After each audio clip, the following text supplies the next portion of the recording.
June 2019, variance 42. सही है? Calculation में प्लीज हेल्प कीजिएगा मुझे. Complete the electronic configuration of the copper 2 ions. Copper 2 ions में electronic configuration करेंगे तो ये हो जाएगा 1s2 2s2 2p6 3s2 3p6 and then 3d9 और 4s में से 2 electrons चले जाएंगे. 4s में से एक इलेक्ट्रॉन, 3d में से भी एक इलेक्ट्रॉन चले जाएगा. State the color of the solution containing the following ions. तो इसका है pale blue solution और CuCl4 2- is basically yellow.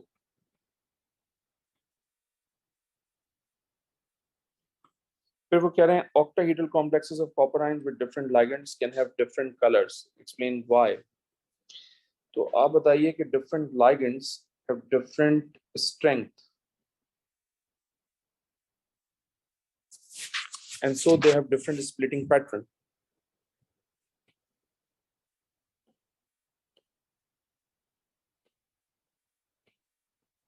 So different ligands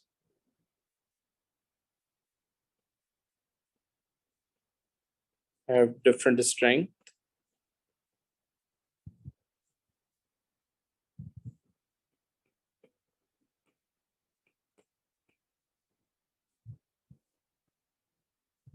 so they have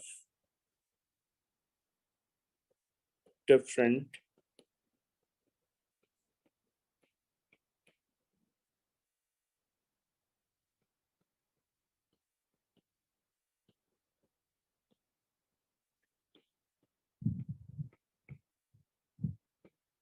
splitting pattern.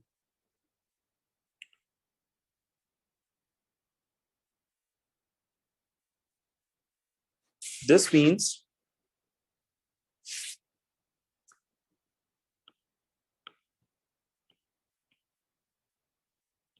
photon of a specific frequency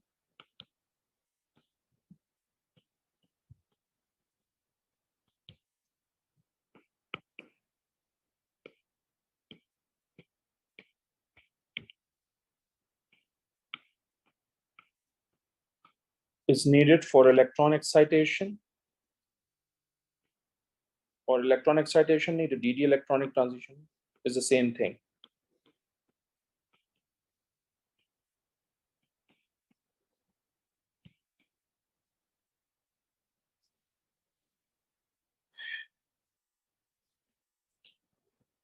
Thus, during this transition,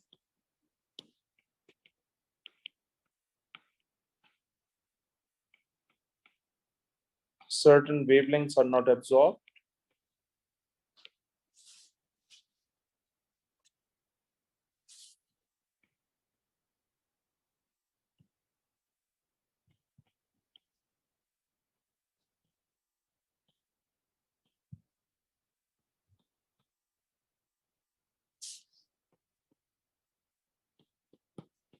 that corresponds to the color of the solution observed.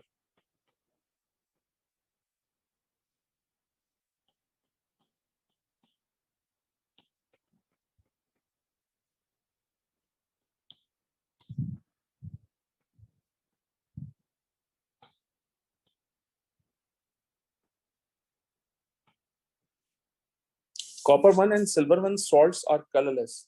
Suggest why? Because copper 1 और silver 1 ions में d orbital fulfilled होता है. Because both copper 1 and silver 1 salts have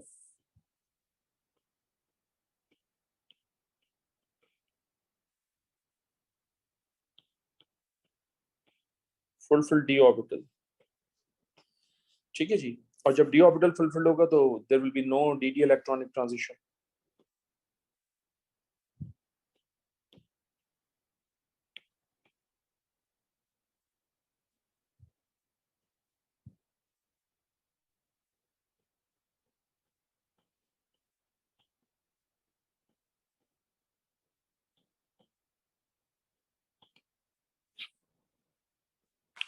Consider the following two equilibria and associated data with the values at 298 Kelvin. ये KSP की value है, ये K step की value है. The equilibrium constant for equilibrium 1 is the solubility product of AgBr. The equilibrium constant for equilibrium 2 is the stability constant for the formation of this ion. Calculate the solubility of AgBr at 298 Kelvin. तो अगर मैं AgBr की solubility निकालना चाहूँ तो मैं expression कुछ इस तरह का यूज करूंगा KSP equals to concentration of silver ions and concentration of bromide ions. KSP की वैल्यू गिवन है 5.0 into 10 to the power -13 और जाहिर सी बात है मुझसे वो कह रहे हैं solubility of AgBr निकालो तो मैं सिल्वर आइंस को भी x लूंगा, मैं ब्रोमाइड आइंस को भी x लूंगा तो ये हो जाएगा x स्क्वायर. तो यहाँ से x की वैल्यू आ जाएगी और वो वैल्यू बेटा आएगी आपके पास, वो वैल्यू है आपके पास 7.1 into 10 to the power -7 मोल पर डी. तो जो कंसंट्रेशन आपने सिल्वर आइंस की निकाली है एग्जैक्टली वही कंसंट्रेशन सिल्वर ब्रोमाइड की भी होगी बिकॉज ऑफ 1:1 का रेशियो. फिर वो आपसे कह रहे हैं use Lee Shuttler's principle as applied to equilibria 1 and 2 to suggest why AgBr dissolves in concentrated aqueous ammonia. When you add aqueous ammonia तो जाहिर सी बात है बेटा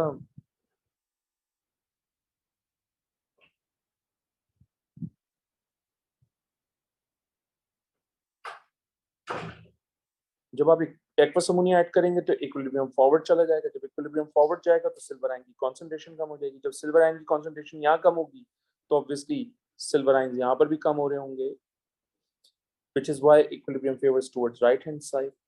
ठीक है, तो आप बताएंगे I hope you it makes sense to you. When we add ammonia equilibrium forward चला जाएगा. जब इक्विलिब्रियम फॉरवर्ड जाएगा सिल्वर आयंस कम, जब सिल्वर आयंस कम होंगे तो यहाँ पर भी सिल्वर आयंस कम हो रहे होंगे एंड सो इक्विलिब्रियम फॉरवर्ड, तो AgBr डिसॉल्व हो जाएगा.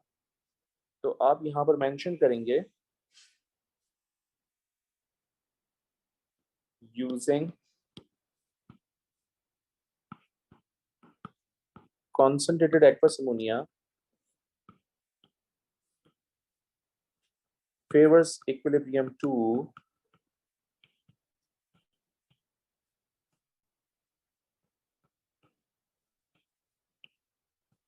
towards right hand side.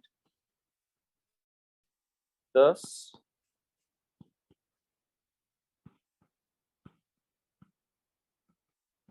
concentration of silver ions decreases, so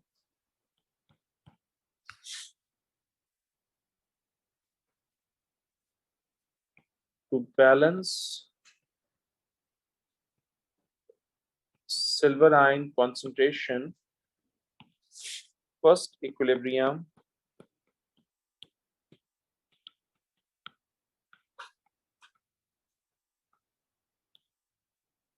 favors towards right hand side. Thus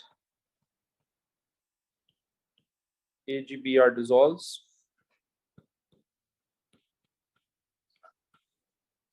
Use equilibria 1 and 2 to construct an equation for the reaction of AgBr with concentrated aqueous ammonia. This is equilibrium 3. So बेटा जब AgBr आपके पास है और आप उसको aqueous ammonia से reaction करवा रहे हैं, ये इक्वेशन हमने AS केमिस्ट्री में भी पढ़ाई है आपको, तो ये कन्वर्ट हो जाएगा AgNH3 टेकन टू Br में, ठीक है, plus Br negative aqueous. Write an expression for the equilibrium constant of equilibrium 3 in terms of KSP for equilibrium 1 and K step for equilibrium 2. So बेटा इसमें आप इस तरह से लिख सकते हैं, ये हो जाएगा KSP into K step.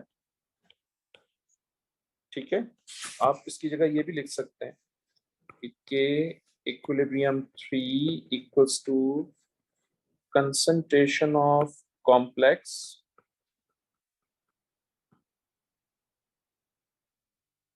concentration of bromide ion over concentration of ammonia power square, क्योंकि उसके 2 मोल्स हैं और मैं इसको यूज नहीं करूंगा क्योंकि ये सॉलिड और सॉलिड सब्सटेंसेस को कभी भी यूज नहीं करते. I hope it makes sense to you.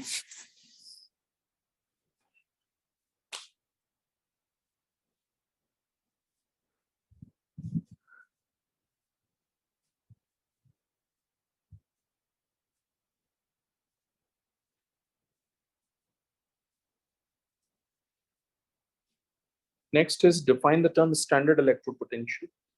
So बेटा standard electrode potential की definition बहुत आसान सी है. The potential difference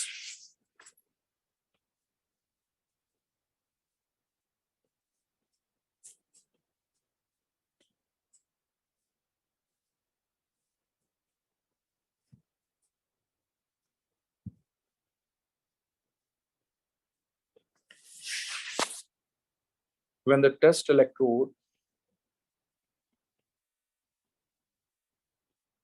is attached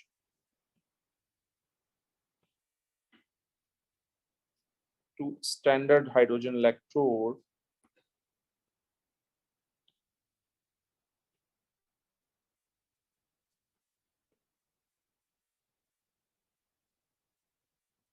under standard condition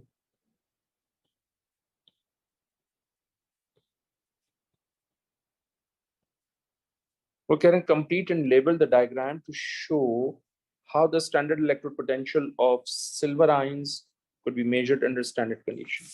तो ये स्टैंडर्ड हाइड्रोजन इलेक्ट्रोड की डायग्राम है. एग्जामिनर कह रहा है आप कंप्लीट करो तो हम कंप्लीट कर लेते हैं.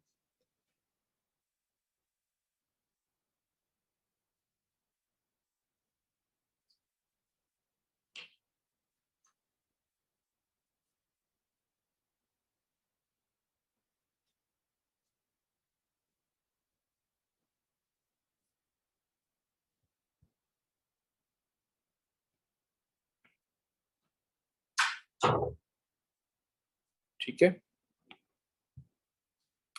सो बेसिकली क्या हो रहा है, यहां से हम 1 atm pressure under 298 kelvin hydrogen gas को इंट्रोड्यूस कर रहे हैं. ये आपका है प्लैटिनम इलेक्ट्रोड. ठीक है जी. और ये आपका है हाइड्रोजन आयन 1 मोल पर डीएम क्यूब. ये आपका वोल्ट मीटर है. ये आपका सॉल्ट ब्रिज है.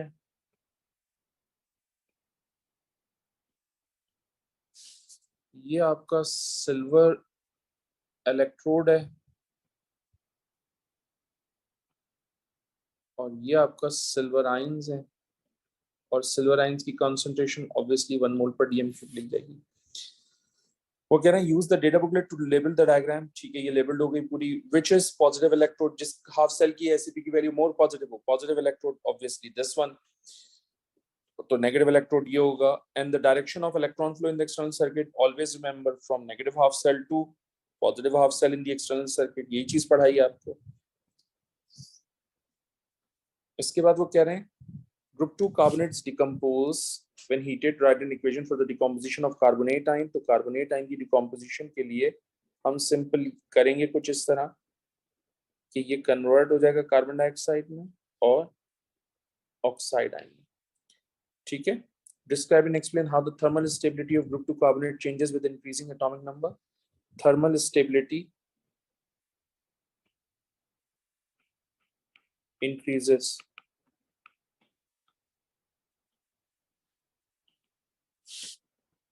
thermal stability increases as we increase the atomic number.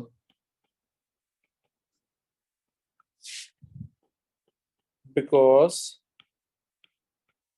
charge density and polarization decreases.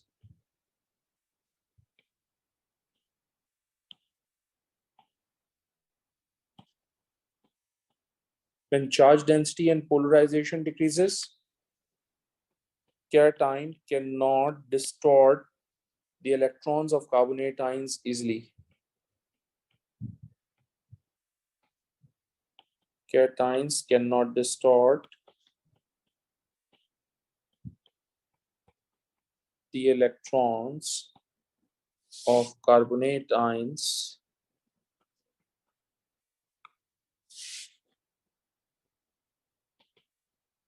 easily, ठीक है. Lead to carbonate and zinc carbonate decompose on heating in a similar way to calcium carbonate. State relevant data from the data booklet and use it to predict the order of the thermal stability of these three carbonates. ठीक है.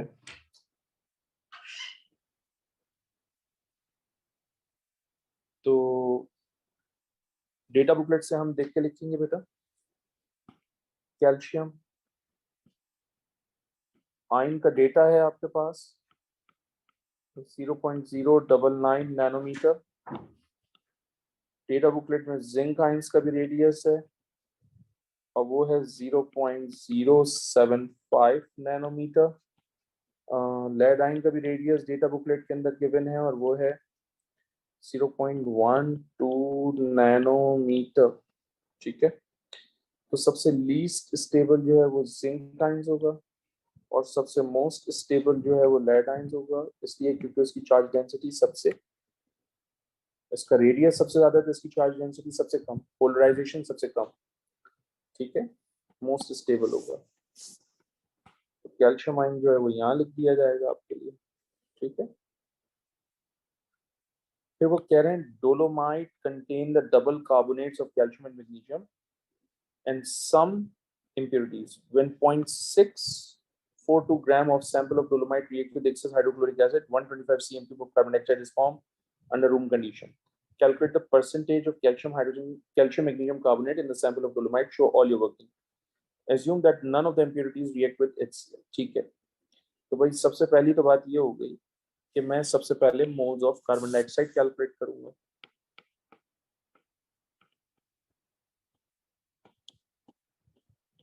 और मैं 125 cm cube को divide कर दूंगा 24,000 cm cube से, तो मेरे पास मोल्स आ जाएंगे 5.21 into 10 to the power -3 moles. सही है. सेकंड, ये जो कैल्शियम मैग्नीशियम कार्बोनेट है, जब आप इसको HCl से रिएक्शन करवाओगे तो ऑब्वियसली ये 2 moles of carbon dioxide provide करेगा, क्योंकि यहाँ पर 2 कार्बोनेट्स हैं तो 2 मोल्स ऑफ कार्बन डाइऑक्साइड मिलेंगे HCl से रिएक्शन करने पे. इसका मतलब इन दोनों के दरमियान रेशियो है 1:2 का. अगर आपने 5.21 into 10 to the power -3 moles calculate किया है तो मोल्स ऑफ डोलोमाइट कितने हो जाएंगे आपके पास? 2.61 into 10 to the power -3 moles. ठीक है. मोल्स ऑफ डोलोमाइट आ गए. अब मेरे पास है MR ऑफ डोलोमाइट. ये मैं कैलकुलेट करूंगा 184 आएगा. जाहिर सी बात है कैल्शियम 40.1 होता है, मैग्नीशियम 24 होता है, कार्बन 12 टाइम्स 2 होगा, ऑक्सीजन 16 टाइम्स 6 होगा. ठीक है. तो इस तरह से ये डोलोमाइट का MR 184 बनेगा. तो अगर मुझे यहाँ से मास ऑफ डोलोमाइट कैलकुलेट करना हो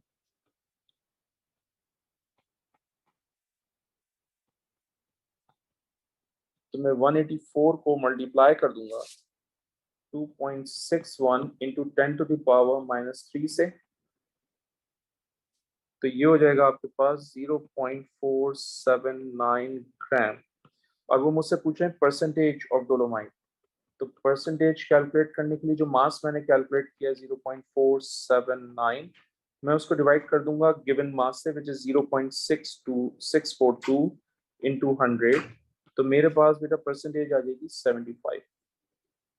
आई hope it makes sense to you.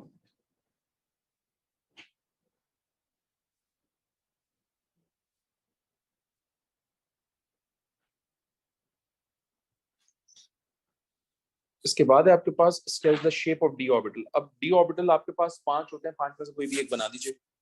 जो सबसे आसान है वो बना दीजिए. सबसे आसान तो यही है आपके पास कि आप ये बनाइए.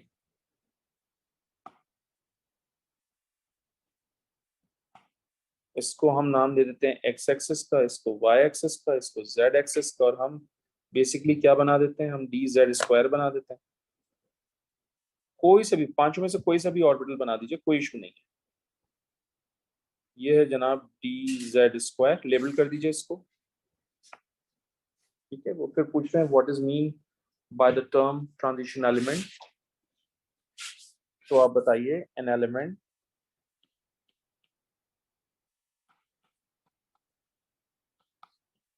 that can form one or more stable ion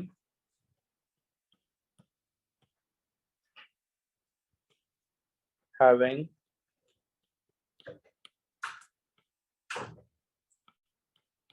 partially filled d orbital।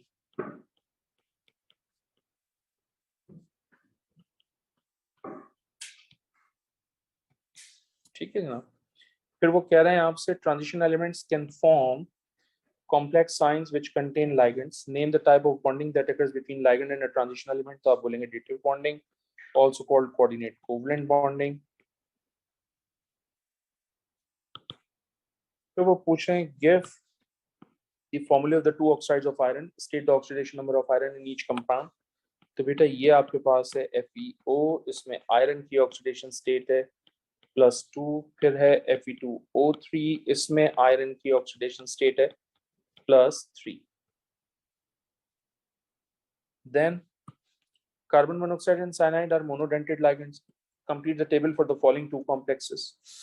देखें चार्ज आपके पास 2+ है और आप जानते हैं कि ये न्यूट्रल है और उसमें 4 लाइगेंड का है, तो इसका मतलब आप कॉम्प्लेक्स इस तरह से बनाएंगे NiCO टेकन 4, ये 2+, इसके ऊपर 2+ चार्ज ही होगा। ठीक है, अगर आपने चार्ज 3- रखा हुआ है और ऑक्सीडेशन स्टेट 3+ है और साइनाइड नेगेटिव लाइगेंड्स हैं, it has to be coordination number 6। ये बनेगा FeCN6 3-। ठीक है, अब आप खुद से सोच लीजिए कि यार ये x है, ये -1 × 6 है, होल चार्ज -3 दिया था एग्जामिनर ने, तो x = +3। इसका मतलब +3 ऑक्सीडेशन स्टेट आयरन की उसी वक्त आएगी जब आप 6 साइनाइड आयंस यूज करेंगे विद द चार्ज ऑफ 3-। ठीक है, transition element complexes can exhibit स्टीरियोआइसोमेरिज्म।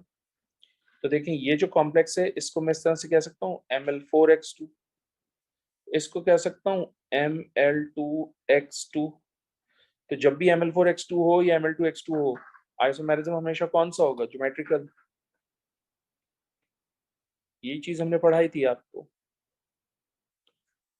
वो कह रहे हैं कंप्लीट द 3-डायमेंशनल diagram the two isomers of this. तो बेटा मैंने कहा था कि इन जगहों के ऊपर सेम साइड पे कर लो अमोनिया तो ट्रांससेस हो जाएगा। ठीक है, और अगर मैं अमोनिया को इस तरह से अटैच कर दूं, डायगोनली अटैच कर दूं इस तरह से, तो ये ट्रांस हो जाएगा। अब वाटर से कंपीट कर देते हैं इसको।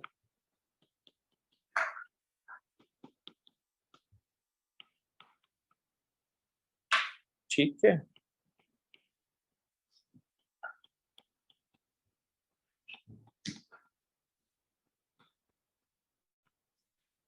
बात समझ में आ रही है? तो ये सिस हो गया आपका, क्योंकि सेम साइड पर है अमोनिया, अमोनिया डायगोनली अटैच हो गया, ट्रांस। अब इसके लिए भी, प्लैटिनम के लिए भी यही है, 2 क्लोरीन 2 अमोनिया है, तो क्लोरीन को यहाँ कर दीजिए, अमोनिया को यहाँ कर दीजिए, ये सिस हो गया आपका। अगर मैं दोनों क्लोरीन को डायगोनली अटैच कर दूं तो ट्रांस हो जाएगा आपका। ठीक है जनाब।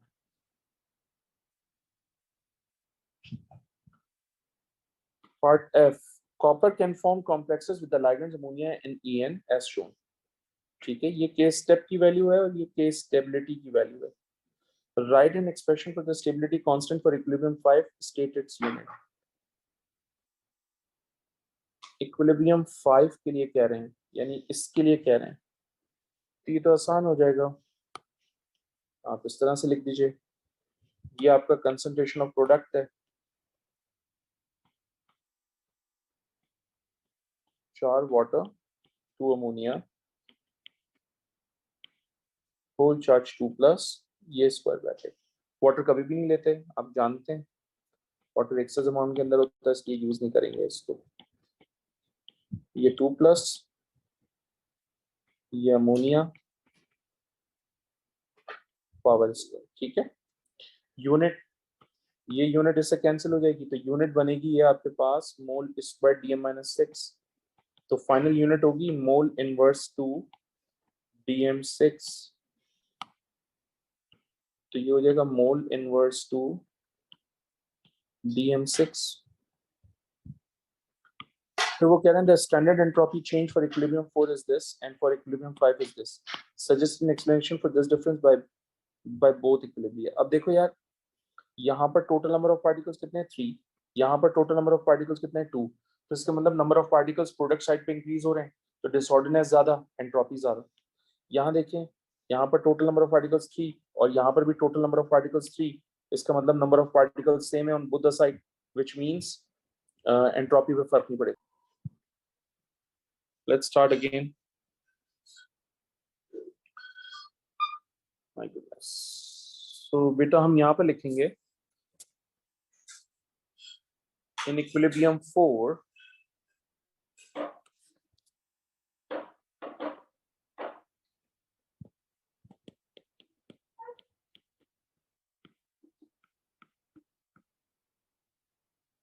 more molecules on the product side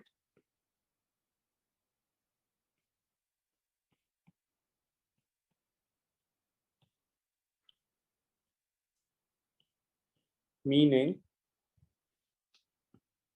more disorderness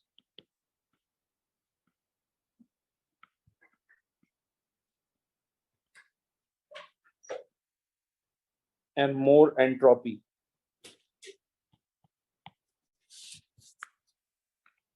Whereas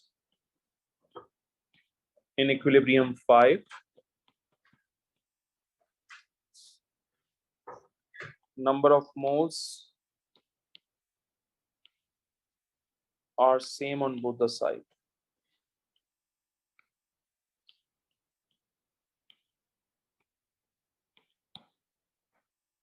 One of the three copper complexes in equilibrium 4 and 5, state the formula of the copper complex that is most stable and explain your choice. तो बेटा मैंने आपको ये पढ़ाया था बहुत categorically कि complexes which are formed through bidentate ligands are more stable than the ones which are formed through monodentate ligands. इसका मतलब this complex is more stable क्योंकि stability constant की वैल्यू भी ज्यादा है। हम यहाँ लिखेंगे Cu H2O taken 4En 2+, ठीक है। और एक्सप्लेनेशन क्या है, higher value of stability constant, higher value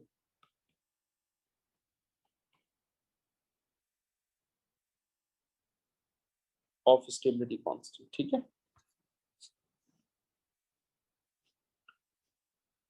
question number 4 है आपके पास, the initial rate of reaction for propanol and iodine in acid solution is measured in experiment at constant temperature. The rate equation was determined experimentally to be as shown. ये rate equation आ गई है, इसका भी first order है, इसका भी first order है जब पावर नहीं होती, तो ये भी फर्स्ट ऑर्डर होगा बेटा, ये भी फर्स्ट ऑर्डर होगा क्योंकि ये दोनों रेट इक्वेशन के अंदर लिस्ट हुए हैं। आयोडीन रेट इक्वेशन में नहीं है, इसका मतलब ये जीरो ऑर्डर होगा। State the overall order, second हो जाएगा, दोनों इंडिविजुअल ऑर्डर्स को ऐड करेंगे तो the rate of this reaction is this mole per dm cube second inverse when the concentration of propanol is this, iodine and hydrogen ion concentration is this, calculate the rate constant. तो बेटा rate 5.40 into 10 to the power minus 3 given है, k की value calculate करनी है, propanone की concentration है 1.50 into 10 to the power minus 2, hydrogen ion की concentration है 7.75 into 10 to the power minus 1, तो यहां से k की वैल्यू बेटा आपके पास आ जाएगी 0.471 और यूनिट इसकी होगी mole inverse DMQ second inverse. I hope it makes sense to you. देखो इसकी यूनिट है मोल पर डीएम क्यूब सेकंड इनवर्स और के एज इट इज, और इसकी यूनिट हो जाएगी मोल स्क्वायर डीएम माइनस 6। ठीक है, तो ये हो जाएगा k equals to mole inverse 1 dm cube second inverse. I hope it makes sense to you. वो कह रहे हैं complete the table by placing one tick in each row to describe the effect of decrease in temperature on the rate constant and the rate of reaction. बेटा जब rate temperature decrease होता है, rate constant decrease होता है, rate of reaction भी decrease होता है। ठीक है, from the results a graph is produced which shows how the concentration of iodine changes during the reaction. Describe how this graph could be used to determine the initial rate of reaction. बेटा initial rate of reaction मालूम करने के लिए मैं simple क्या करूंगा, एक tangent draw करूंगा। ठीक है, ये टेंजेंट ड्रॉ हो गया, मैं यहाँ लिख देता हूँ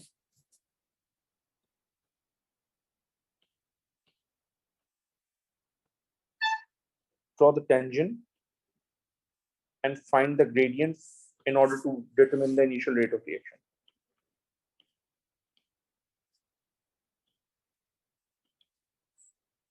On the axis below, sketch a graph to show how the initial rate changes with different initial concentration of propanol. बेटा हमने आपको पढ़ाया कि जब रेट वर्सेस कंसंट्रेशन का ग्राफ हो और आपके पास फर्स्ट ऑर्डर हो, जो कि हमने ऑलरेडी बता दिया आपको, तो ग्राफ जो है ना वो हमेशा स्ट्रेट लाइन होता है पासिंग थ्रू द ओरिजिन। ठीक है,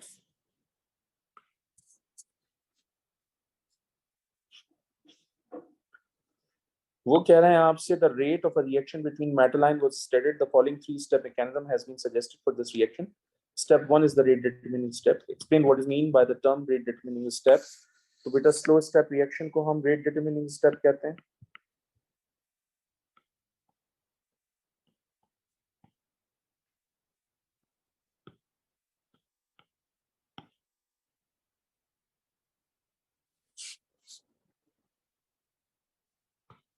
Use this mechanism to determine the overall equation for this reaction. Okay, overall equation determine करना चाहता हूं मैं। देखें ये Ce3 प्लस है और ये Mn3 प्लस है। आप नोट करें यहाँ पर भी Mn3 प्लस है, इसका मतलब Mn3 प्लस जो है वो इंटरमीडिएट है। तो मैं क्या करता हूँ, मैं Ce4 plus Mn2 plus C3 plus plus Mn3 plus, इन दोनों इक्वेशंस को एज इट इज लिख लेता हूं मैं।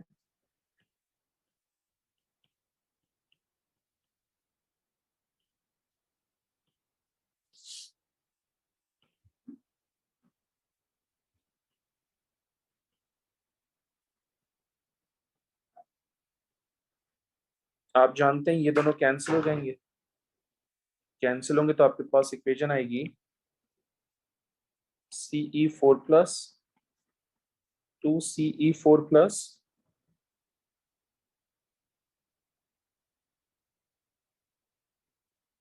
Plus Mn2 plus plus 2Ce3 plus plus Mn4 plus.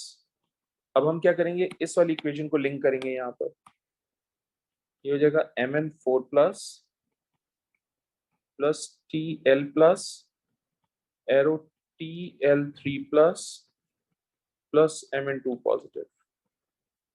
तो इसको देखो, ये कैंसिल हो जाएगा इससे, Mn2 प्लस इससे कैंसिल हो जाएगा, तो फाइनल जो है वो ये इक्वेशन बचेगी। मैं इसी को लिख देता हूँ। ठीक है, ये बचेगा 2Ce4 plus plus Tl plus arrow Tl3 plus plus 2Ce3 plus. ठीक है ना, वो कह रहे हैं suggest the role of Mn2 plus ion in this reaction. बेटा Mn2 प्लस आयंस से रिएक्शन स्टार्ट हुआ, तो मुझे वापस Mn2 प्लस आयंस मिल रहा है एक्स एज अ कैटलिस्ट। ठीक है ना, ये देखो Mn2 प्लस से स्टार्ट हुआ, वापस Mn2 प्लस मिल रहा है acts as a catalyst.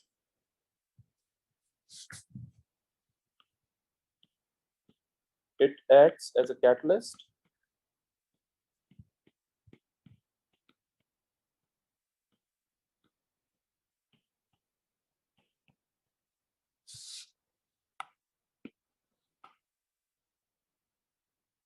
because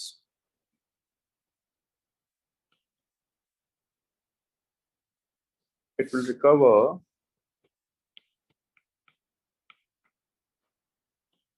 at the end of reaction.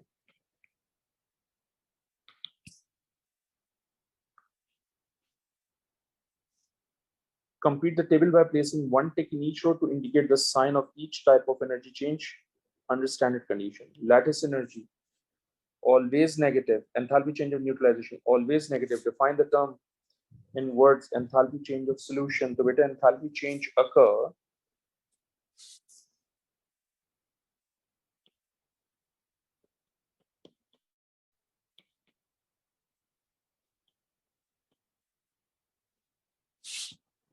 when 1 mole of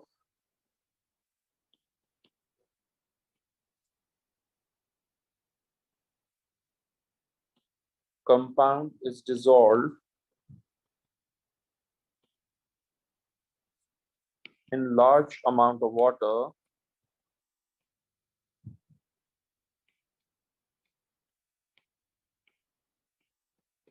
to give an infinite dilute solution.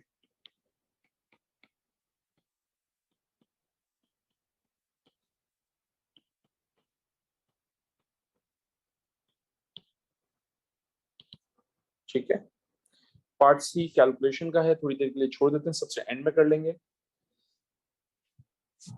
D part, वो कह रहे हैं लैटिस एनर्जी कैल्शियम ब्रोमाइड की ज्यादा है पोटेशियम ब्रोमाइड से, क्यों? तो आप बताइए. कैल्शियम ब्रोमाइड की charge density, calcium bromide has high charge density.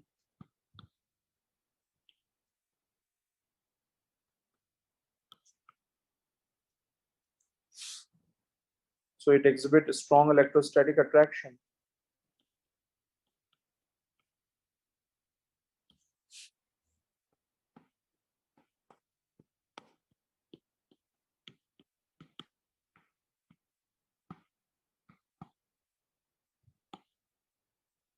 Between opposite charges.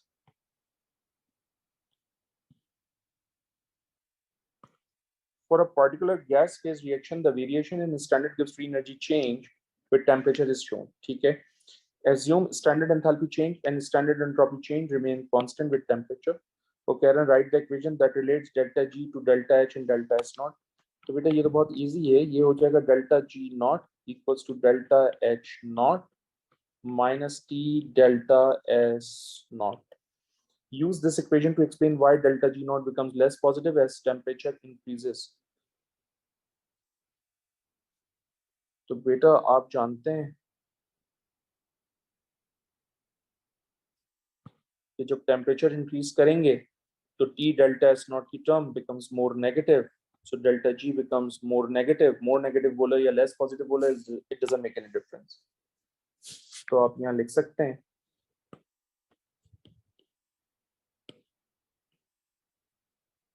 as temperature increases T delta S naught term becomes more negative, so delta G naught is more negative or less positive. Question number 6 की बात करते हैं. By reference to the formation of sigma and pi bond, describe and explain the shape of a benzene molecule C6H6. तो भाई benzene molecule की shape है, तो आपको सारे पॉइंट्स बताए हुए थे. पहला पॉइंट तो यही था कि हेक्सागोनल रिंग शेप में एग्जिस्ट करता है.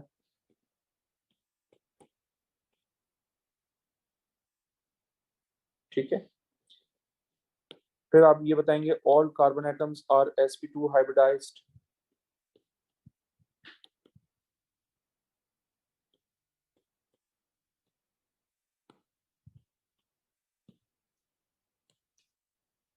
जब सारे के सारे कार्बन एटम sp2 हाइब्रिडाइज्ड हैं तो ज्योमेट्री प्लेनर होगी, एंगल 120 डिग्री का होगा.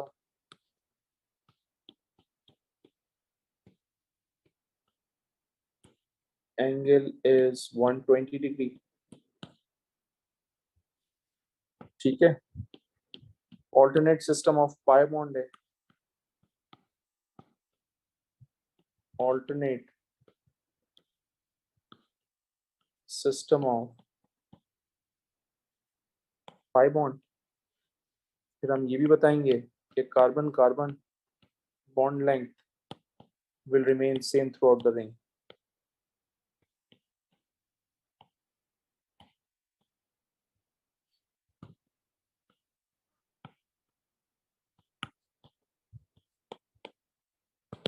ठीक है, फिर वो कह रहे हैं आपसे 2,3-dimethyl phenylamine can be prepared from this in 2 steps as shown.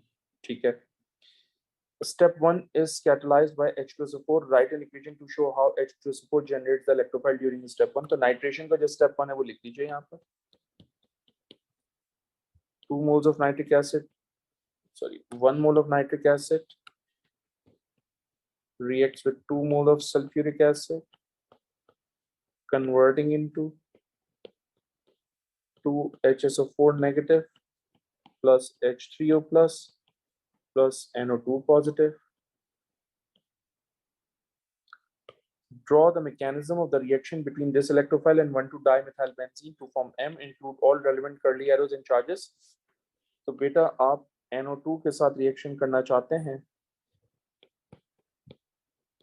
which is your electrophile.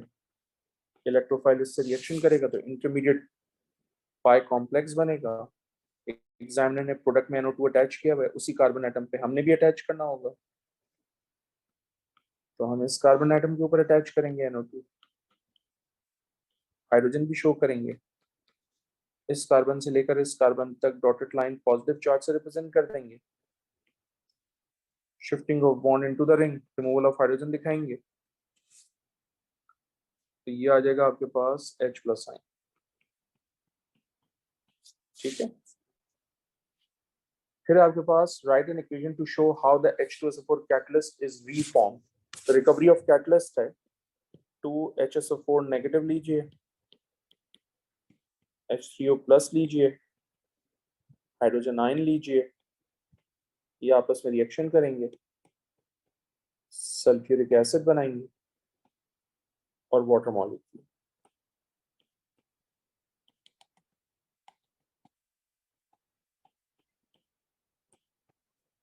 For step 2, suggest the reagents and conditions and name the type of reaction.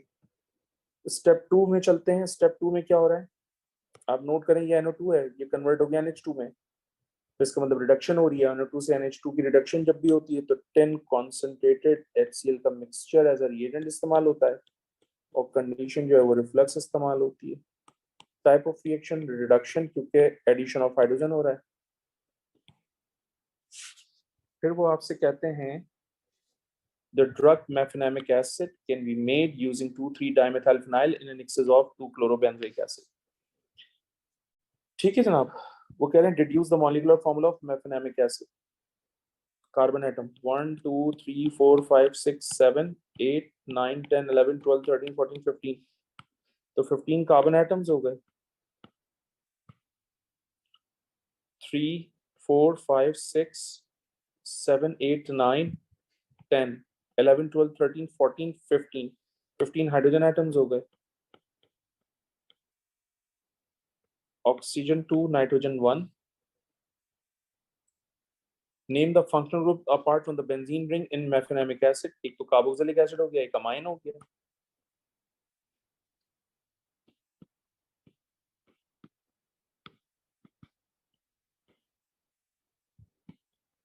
Carboxylic acid N amine,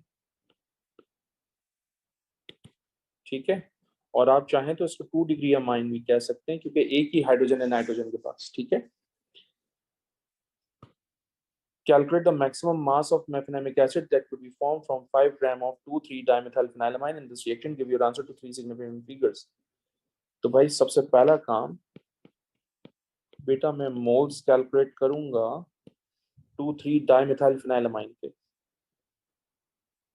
moles of फिनाइलामाइन short करके लिखा है मैंने। हाँ, तो मैं 5 को divide कर दूंगा इसके MR से, विच इज 121, तो मोल्स आएंगे 0.0413। जो मोल्स इस 2,3 डाइमेथाइल फिनाइल अमाइन के हैं एग्जैक्टली वही मोल्स इस मेफेनामिक एसिड के भी होंगे, बिकॉज 1:1 का रेशियो दोनों में। ठीक हो गई ये बात?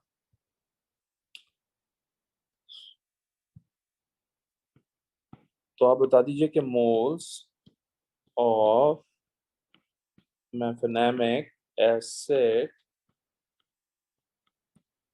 आपके पास कितना है? 0.0413 मोल्स। ठीक है। Number third, M R of mefenamic acid आपने खुद से निकालना है, तो M R of mefenamic acid मिलेगा आपको 241। ठीक है। सो अगर मुझे मास कैलकुलेट करने के लिए कह रहा है तो मास ऑफ मेफेनामिक एसिड हो जाएगा आपके पास 241 मल्टीप्लाई बाय 0.0413, तो ये हो जाएगा 9.95 ग्राम। तो यहाँ लिख दीजिए 9.95 ग्राम। ठीक है। इसके बाद है part D. The position of substitution in the electrophilic substitution of arenes can be explained based on the stability of the intermediate cation formed in the first step. The example given involves the bromination of methyl benzene. ये third position, ये 2 position, ये 4th position वो कह रहे हैं use this information and your knowledge about the stability of cation. यार ये important है. To suggest why the methyl group directs incoming electrophile to the second and fourth position in preference to third position. आप note करें ये आपका tertiary carbocation, आप note करें ये भी tertiary carbocation, and tertiary carbocations are more stable than secondary carbocation. ये 2 degree हैं, ये दोनों 3 डिग्री हैं, तो रिएक्शन हमेशा स्टेबल रूट को फॉलो करेगा, 3 डिग्री कार्बोकैटायन वाले रूट को फॉलो करेगा, इसलिए इलेक्ट्रोफाइल डायरेक्ट होगा हमेशा सेकंड एंड फोर्थ पोजीशन पे इन प्रेफरेंस टू थर्ड पोजीशन। तो आप यहाँ पर लिखिए CH3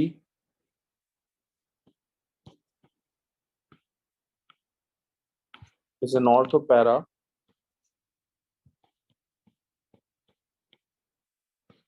directing group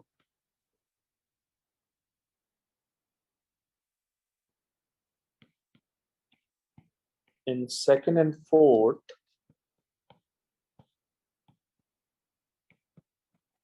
position 3 degree carbocations are formed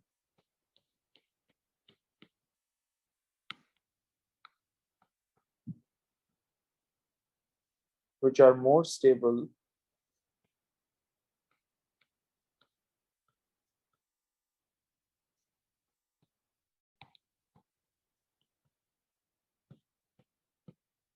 than 2 degree carbocation.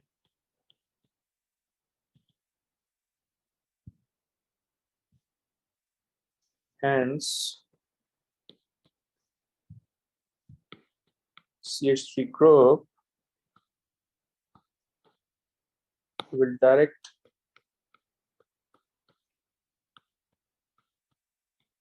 electrophile towards second and fourth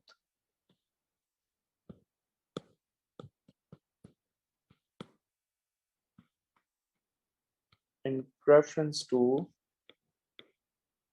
third position. ठीक है जनाब?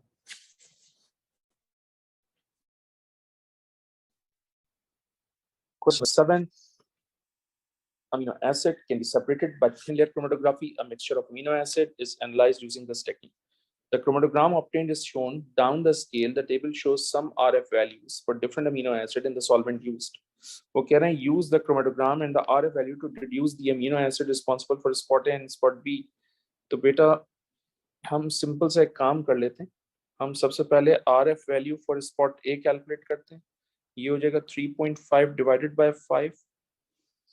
सो 3.5 डिवाइडेड बाय 5 जब हम करेंगे तो बेटा हमारे पास आंसर आएगा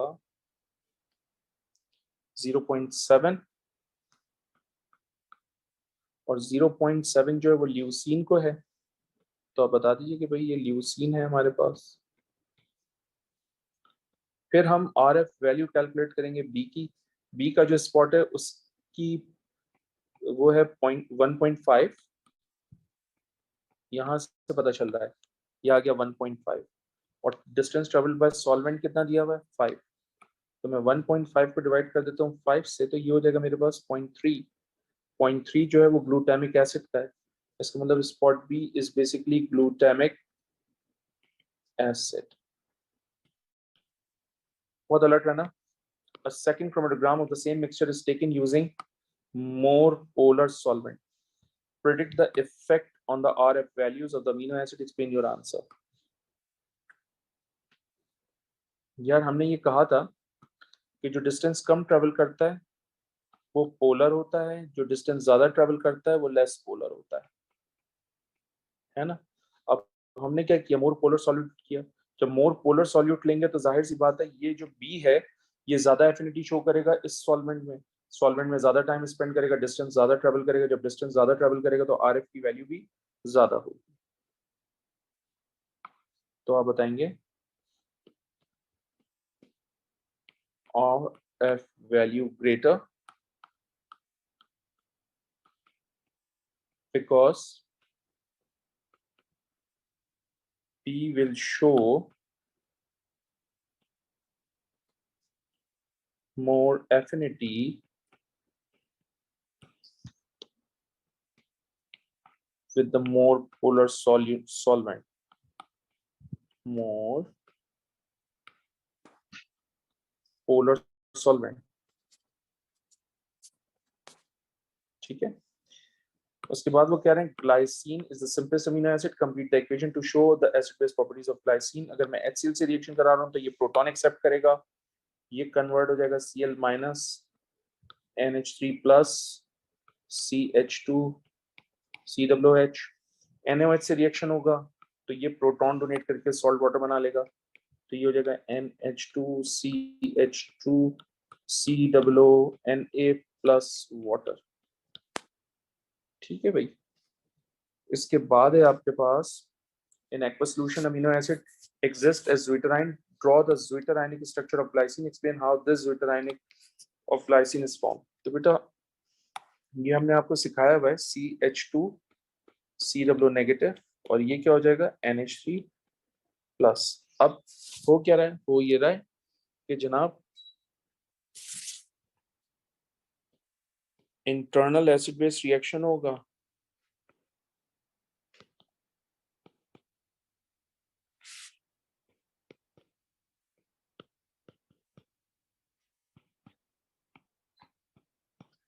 Internal acid base reaction takes place in which COOH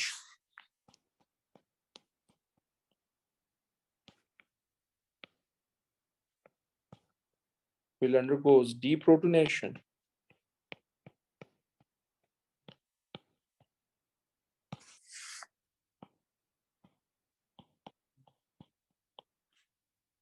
and NH2 undergoes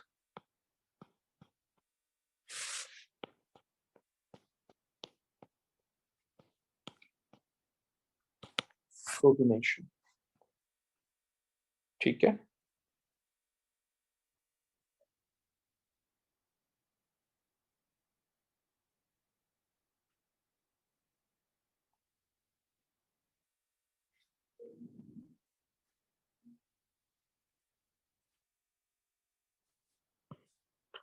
Apart from glycine, all naturally occurring amino acids have a chiral center and exhibit stereoisomerism. Draw the two stereoisomers of alanine.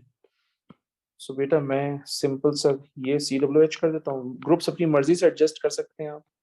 ये CH3, ये NH2 और ये H, तो ये हो जाएंगे CH3, ये हो जाएगा COOH, ये हो जाएगा NH2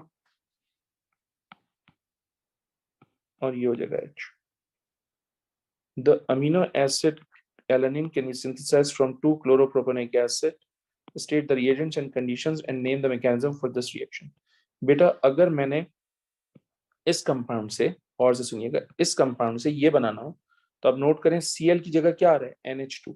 बाकी तो सब कुछ एज इट इज है, तो Cl की जगह NH2 लाने के लिए मुझे क्या यूज करना पड़ेगा, अमोनिया एंड एथेनॉल,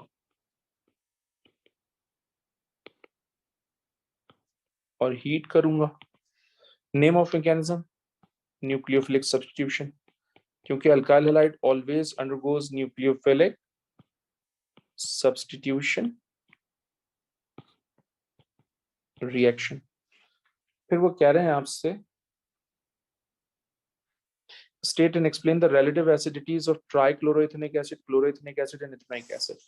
बेटा ethanoic acid की एसिडिटी सबसे कम, उससे ज्यादा क्लोरोइथेनोइक एसिड है स्ट्रॉन्गर, और सबसे ज्यादा ट्राइक्लोरोइथेनोइक एसिड स्ट्रॉन्गर है।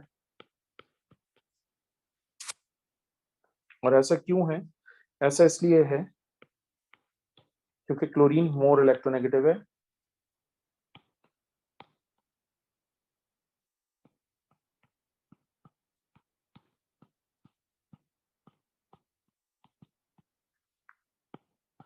और क्योंकि ये मोर इलेक्ट्रोनेगेटिव एलिमेंट है इसलिए इसका स्ट्रॉन्गर नेगेटिव इंडक्टिव इफेक्ट होगा।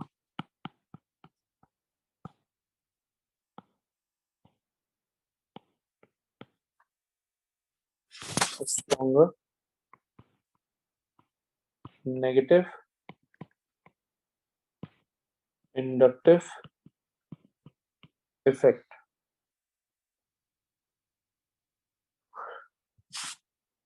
सो आयनाइजेशन ऑफ हाइड्रोजन इजियर होगी,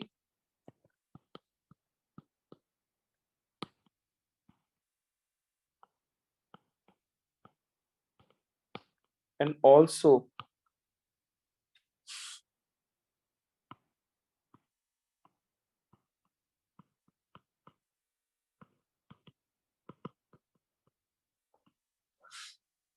ये एनाइन को भी स्टेबलाइज कर देगा। Next is serine can react with alanine to form 3 different structural isomers, each with the molecular formula this। Draw the structure of these 3 structural isomers। बेटा पहली possibility कि ये COH और ये NH2 आपस में रिएक्शन कर लें, तो मैं स्ट्रक्चर बना रहा हूं, जरा देखिएगा, डायरेक्ट आंसर लिख रहा हूं मैं, CH2OH CH, ये NH2 एज इट इज, ये CO एज इट इज, इसने बॉन्डिंग की है NH के साथ, NH के साथ CH3 आ गया ब्रांच में, और ये COH हो गया। ठीक है, ये भी तो पॉसिबिलिटी हो सकती है कि इसका NH2 और इसका COH आपस में रिएक्शन करके बॉन्ड बना लें।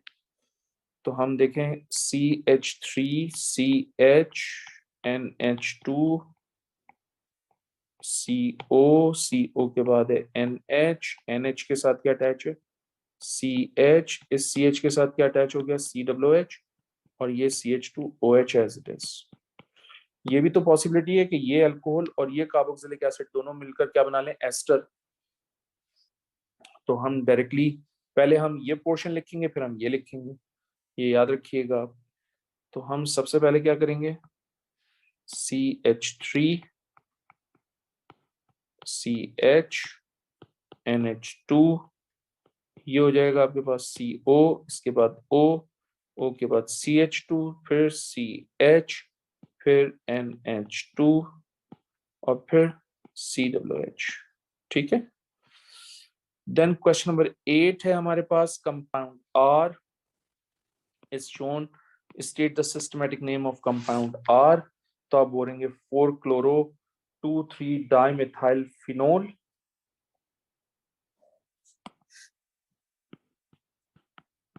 4-chloro 2,3-dimethyl phenol। वो कह रहे हैं R is dissolved in this and analyzed using carbon-13 and proton NMR spectroscopy। Predict the number of peaks that are seen in the carbon-13 NMR spectrum of R। So भाई ये first carbon हो गई, ये दोनों क्या हो जाएंगी second, ये दोनों क्या हो जाएंगी थर्ड, ये दोनों क्या हो जाएंगी fourth, and this one fifth.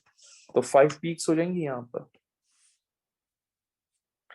Proton NMR की बात कर रहे हैं, तो प्रोटॉन एनएमआर में एक इसकी पीक होगी, इन दोनों की पीक्स होगी, यहाँ पर हाइड्रोजन है, और इन 6 हाइड्रोजन्स की पीक्स होंगी, और इन 6 प्रोटॉन्स का केमिकल एनवायरनमेंट सेम भी होगा क्योंकि OH के साथ सेम डिस्टेंस से अटैच है, इसलिए 3 पीक्स होंगी यहाँ पर।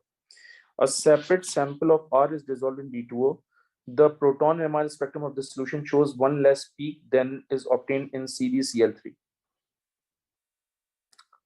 ये वाला हाइड्रोजन जो है वो ड्यूटेरियम से सब्स्टिट्यूट हो जाएगा, जिसकी वजह से एक पीक जो है OH की वो डिसअपियर हो जाएगी। तो आप यहाँ लिखेंगे peak of OH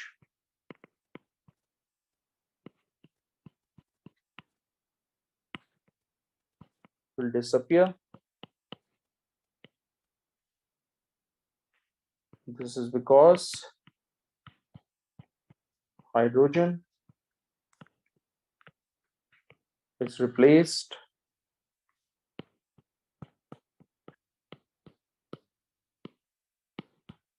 with deuterium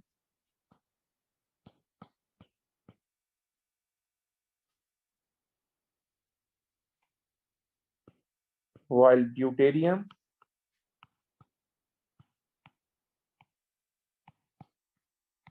cannot show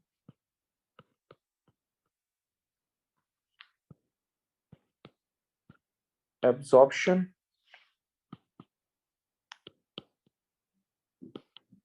in radio frequency region. ठीक है बेटा। इसके बाद compound R reacts separately with the 4 reagents shown in the table. Complete the table by drawing the structure of the organic product form. State the type of reaction. तो बेटा यहां से आप सिंपल ये कर सकते हैं कि H हटाइए और इसकी जगह पर Na अटैच कर दीजिए। डिस्प्लेसमेंट रिएक्शन भी कह सकते हैं आप, रीडॉक्स भी कह सकते हैं।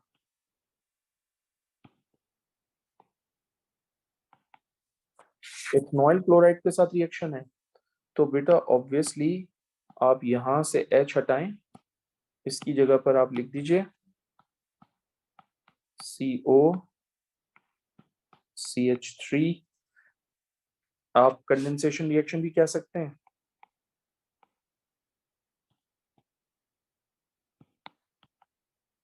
न्यूक्लियोफिलिक सब्स्टिट्यूशन रिएक्शन भी कह सकते हैं।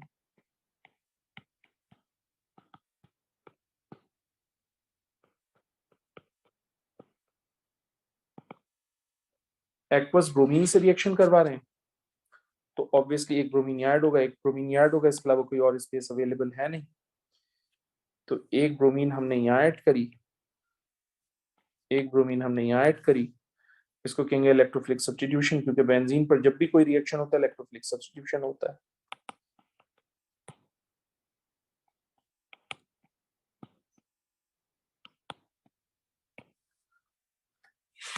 ओके, फिर उसके बाद डायजोनियम आयन से रिएक्शन होगा, तो आप इसको इस तरह से लिख दीजिए।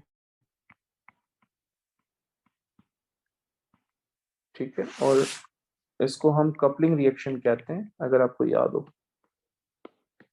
When benzene diazonium ion reacts with phenolic compound, उसको हमेशा कपलिंग रिएक्शन कहा जाता है। ठीक है बेटे।